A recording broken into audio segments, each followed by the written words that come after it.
welcome to Texas Football Talk. I'm your host, 𝗟𝗓𝗏𝗘, once again joined by my brother Clint. In this episode, the last fall preview, covering the running back position. How you doing, brother? Hey, doing wonderful, man. Like you said, it's the last one. We just finished up the tight ends, which we'll be going out this week as well. But I know everybody's really, really excited about this running back room. When you go from top to bottom, we'll kind of get into experience versus talent. But I want to get your thoughts, man. Your keys, man, to this running back room. Well, the first thing I ask myself is, do we have the best running back in the conference? There's a group of great running backs, Leddie Brown, Breece Hall in this conference. And I think Bijan Robinson stacks up with those guys in particular and could be the best running back in the conference. But then I asked myself, could he be the best in the nation? Again, he's on the preseason Maxwell Award winner list. He's on the Doak Walker Award winner list. 5-star out of Tucson, Arizona. Can he be the best in the country under Steve Sarkisian? Then I asked myself, can they be effective in the passing game? Will we see, Steve Sarkisian utilize the likes of Bijan, Keelan, and Roschon out of the passing game? Multifaceted. Your thoughts on Bijan and the effectiveness of the passing game for the University of Texas running back? Yeah, absolutely, man. So again, and I think you talked about this a little bit, is that you wish you would have been used a lot more last year to get a larger sample size of what you're going to get from Bijan, versus the last few games where obviously everybody in the country's seen what he was capable of doing outside of what he did at Tucson, Arizona, running for crazy, like 20 yards per carry averages. To me, last Doak Walker Award winner you had was 2016 with D'Onta Foreman.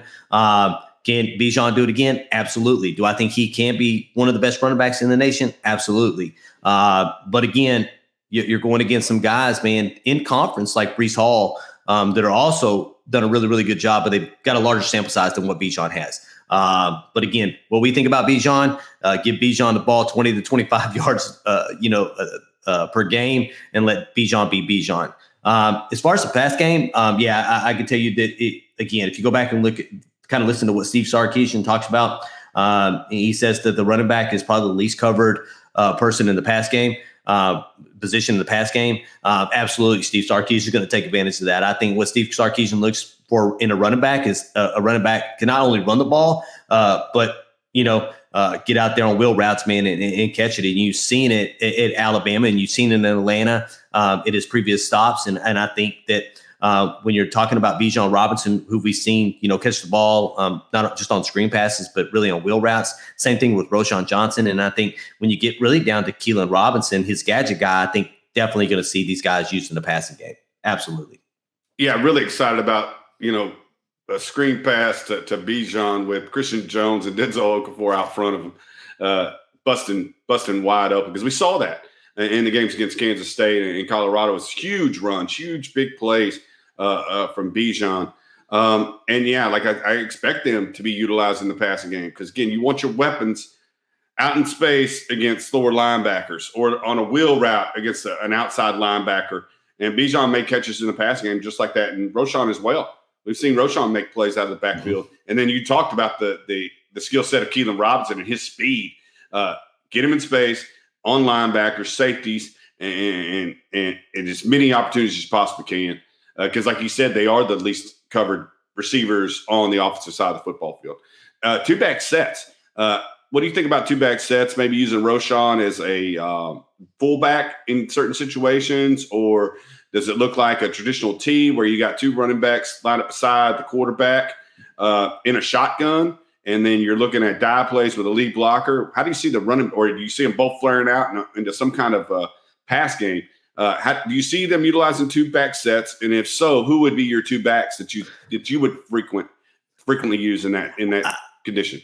I'm excited to answer this question because I think all three of those things that you brought up, I think is what you're going to see. I think, again, in Steve Sarkisian's offense, he's going to give you an elaborate, it's like a painter, right? He's going to paint a whole bunch of pictures for defenses to have to, really defensive coordinators to have to go back and look at. Oh my goodness gracious, they were in this set, or they were in this formation, or they were in this formation, and I don't think it really matters what guys are lined up next to each other. I think it's it comes down. But if you look at it, Bijan Robinson lined up next to Roschon Johnson, what are you going to get? Or if you line up Roschon Johnson next to Keala Robinson, what are you going to get? Hell, what happens if you line up Bijan Robinson and Keala Robinson, and then you have Xavier Worthy and Jordan Whittington and a whole host of, and the Jared Wiley's that you can be concerned with as a defensive coordinator. So I think it's really not who's lined up with who. I think it's going to be schemed so that whoever's on the field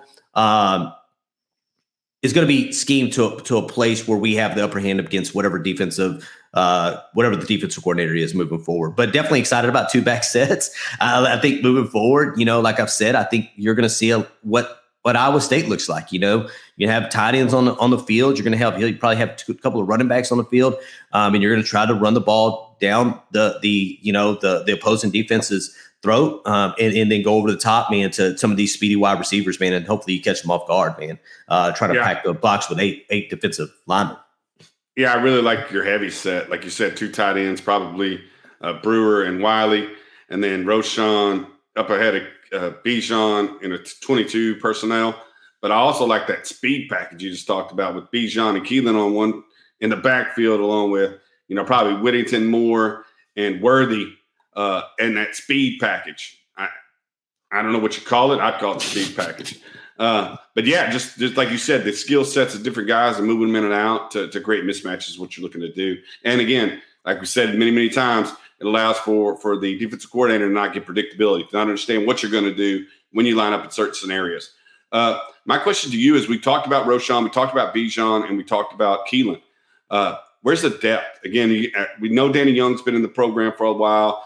We know Gabe Watson was the D2 Harlan Hill finalist when he played at Sioux Falls. And then we know we got Jonathan Brooks out of Hallettsville, be-all, end-all, all-state running back.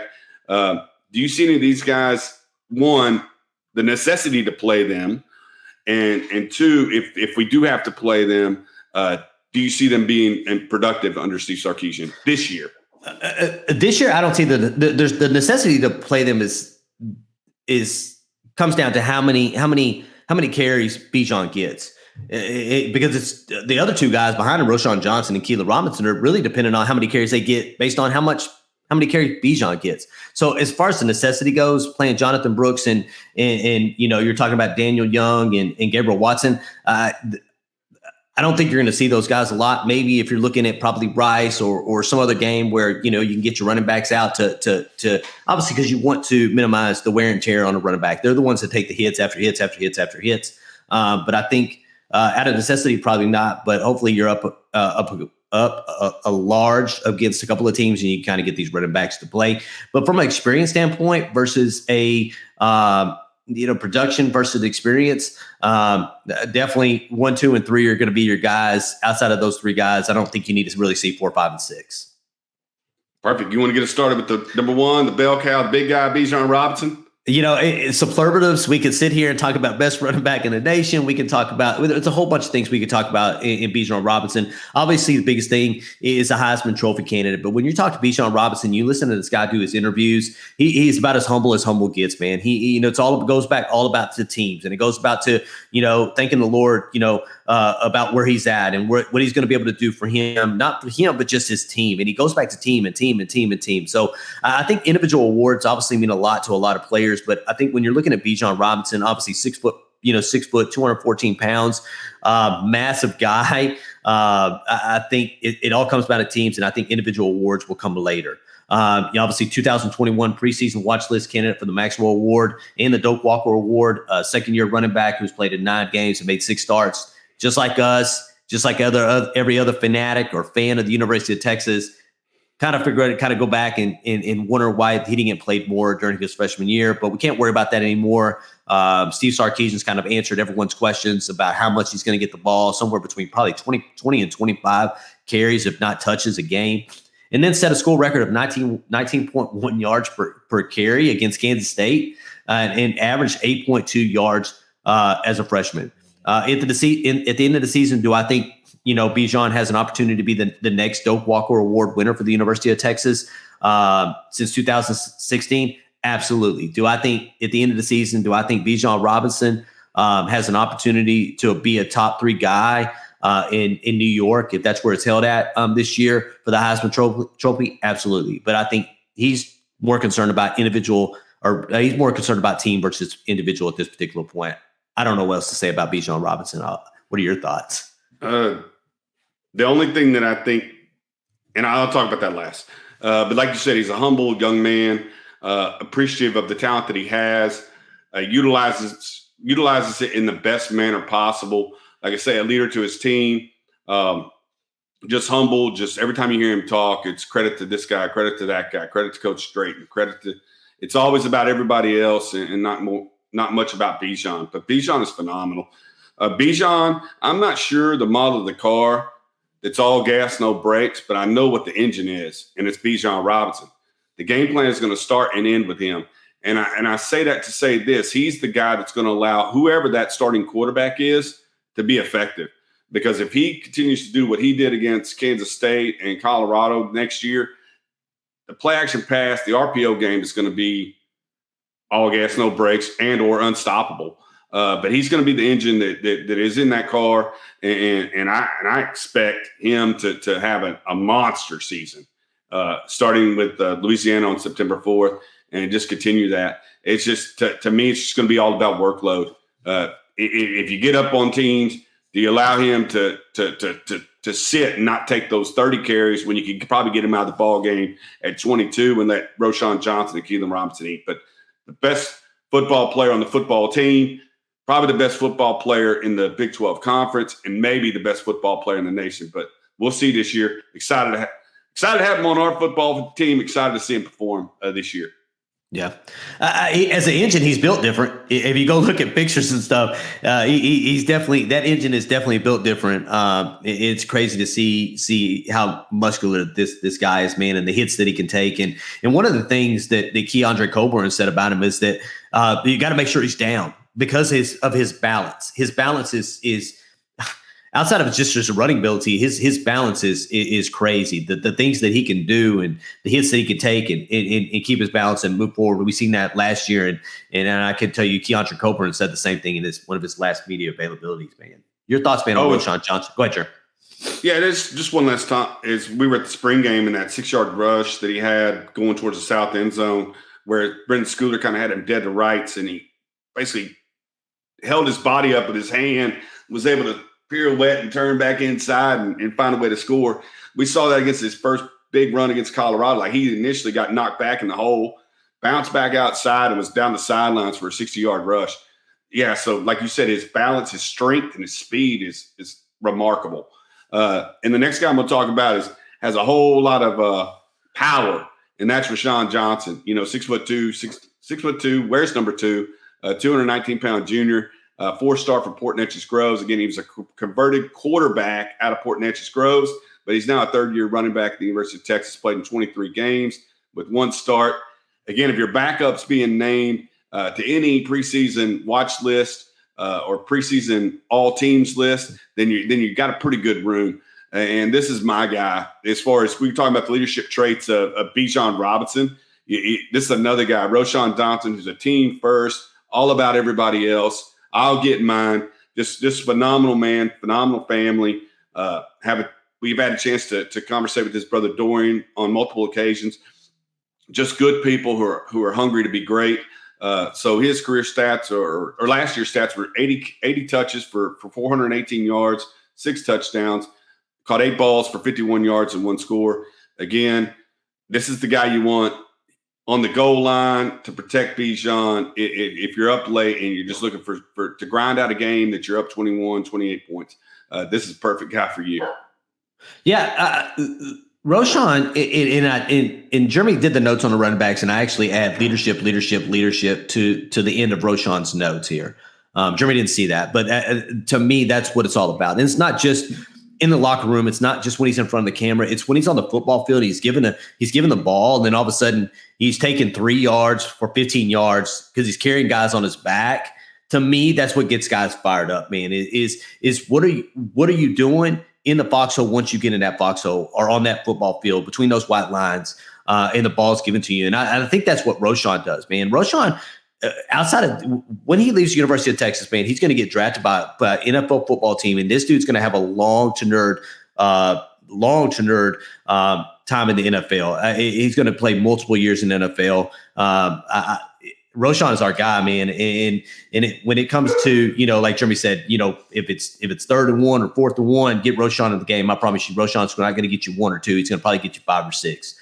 His lean forward ability is something that people don't realize either, man. He's always moving forward, and as a running back, that's what you want to do. You never want to, move side to side or backwards. Always moving forward, and that's what Roschon definitely does. Yeah, he's one of my favorites. Like you say, he gets the ball, hand it to him, and it's downhill, cloud of dust, knocking bodies, his own guys down in order to gain as many possible yards as he can. So tell us about the change-up. Keala Robinson. Keala Robinson, transfer from Alabama, going to wear number 7, 5'9", 183-pound sophomore. When I 4-star to Washington, D.C., when I seen this, and I'm like, damn, he played in 8 games as a freshman for the Crimson Tide. You know what ability he brings, and because the chances you getting on the field in Alabama as a freshman, as a true freshman, are remarkable. And I think that they expected things from Keala Robinson. If you go back and look at the boards, you listen to some of the pundits from the Alabama side, they expected big things from Keala Robinson this year. So definitely excited to have him. The good thing about it is he already came in knowing Steve Sarkisian's offense. So even though he came in a little later, he already knew what was going to be expected of him from Steve Sarkisian, from this offense. So I think the lag time kind of goes away. But like Steve Sarkisian says, he's my gadget guy, man. I don't know what that means. Swiss Army knife, whatever he's going to do with Keala Robinson, I'm definitely excited to see it. Hell, I think you probably going to be lined up, maybe being a 2-back running back set. Then all of a sudden you got Keala Robinson that's moved out as a wide receiver on the outside or the inside, whatever the case may be. But definitely excited about him. Carried the ball 34 times for 254 yards and 2 touchdowns while at Alabama. Your thoughts on our gadget guy and Keala Robinson? I'm excited. Again, a guy like Steve Sarkisian has been coaching offensive big play players since his time at USC as an offensive coordinator, has seen plenty of playmakers. And I think that gadget guy is an term of endearment. I think he's to me, gadget guy means matchup nightmare. Like, I'm looking to put this guy on guys that I don't think can cover. And I'm going to get him the football as many times as I possibly can, because I think he can go 0 to 100 real quick. But Keala Robinson, like you said, he came over. He's not going to have that time to get used to the offense, because he probably has more experience. He actually has more experience than anybody else, because he's played games under Steve Sarkisian's offense. So I think he'll understand the terminology. I think he'll be that guy that you see in certain situations, bust big plays. I expect him to be really productive in this running back room, and that's the question we asked earlier. After these 3, are we going to see any more production? But I think he's going to come in and play very, very well, and we're going to utilize him in as many possible mismatches as we can. Yeah, absolutely. So if you hear the dog behind me barking, again, she gets really excited when we start talking position groups. I think she got really, really excited for the defensive line, if I'm not mistaken. And now she's getting really, really excited for the running back room. So I apologize for that. But she gets really excited. When we get excited, she knows we're passionate. We're getting giddy about some of these position groups. I think she just gets as giddy. Either that or somebody's outside walking around in the front yard. So. But outside of that, we'll keep rolling. But you're talking about 4, 5, and 6, and Jonathan Brooks, Daniel Young, and Gabriel Watson. To me, 1, 2, and 3, you're only going to play 4, 5, and 6 out of necessity. Jonathan Brooks is the 4-star out of Hallettsville, Texas, and all-state honoree district MVP. Slotted as the number 20 running back in the nation, according to 247. Big dude, man. He was a rumbler at his position where he played football. In a small place like Hallettsville, Texas, but rushed for 3,530 yards, 62 touchdowns on 295 carries is crazy. That is crazy stats. Your thoughts on Jonathan Brooks, Daniel Young, and Gabriel Watson, man? 3,530 yards, 62 touchdowns. And he played both sides of the ball. He played defensive back as well for Hallettsville. It's just crazy. The endurance this kid has to have. His cardio's got to be off the charts.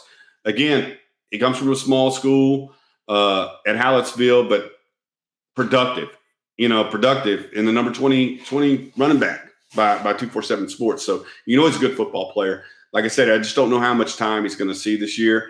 And then you're talking about Daniel Young, a 6-year senior who got plenty of playing time early as a freshman and a sophomore, but you haven't really seen much from him in the last couple of years. He opted out in the 2020 season. So don't know what you're going to get from Danny Young. Probably special teams contributions from maybe him and Gabe Watson, who's also a senior, 6'2", 235 pounds, and was the Harlan Hill finalist, D2's Heisman Trophy. So guys that have experience other than Jonathan Brooks and have played ball games and taken hits, probably going to be special teams contributors. Don't see him in the backfield that much. Talking Daniel Young and Gabe Watson. Yeah, I'm the same way. Again, they added that needed depth that you wanted, that running back position with the number of hits you're going to take throughout a season. But again, you're probably going to see majority of these guys, to include Jonathan Brooks, probably playing more special teams than probably getting carries on the running back room. But I can tell you, really, really excited about this running back room. Really, really excited about where Steve Sarkisian is really going to take this offense. Really excited to finish this fall preview of positions. As we're making this today, I think the first fall scrimmage will happen this afternoon. So it kind of gives you an idea of when we're doing this on the 14th of August. But really, really excited about the first scrimmage, kind of see where things go. And then we'll kind of do updates as we get them. So like always, we hope you enjoyed this podcast. Please hit that like button. Please hit that subscribe button. If you're following us on any of our platforms, podcast platforms, Google, Spotify, or Apple, please follow us on those as well. You can find us on Twitter at Texas Football Talk, on Facebook at Texas Football Talk, and on Instagram at Texas Football Talk. And always, hook 'em. Hook 'em.